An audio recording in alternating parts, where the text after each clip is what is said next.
Des rues complètement désertes à Khartoum, c'est le résultat d'une semaine de combats intenses dans la capitale soudanaise entre l'armée et les paramilitaires. Et ce, malgré les appels à une trêve pour la fin du Ramadan.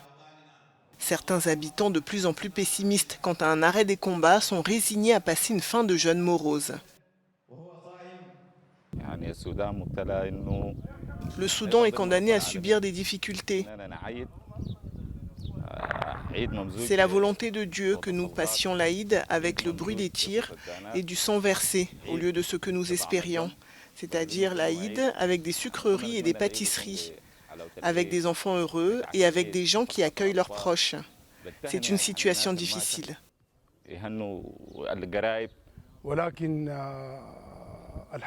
Nous remercions quand même le Seigneur. C'est sa volonté.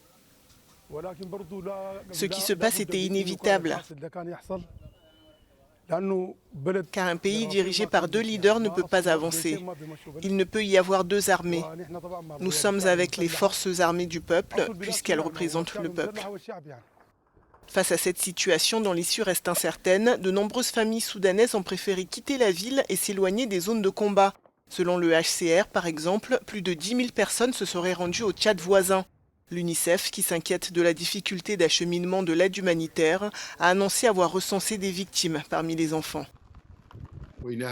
Nous avons actuellement des informations faisant état d'au moins 9 enfants tués et d'au moins 50 blessés.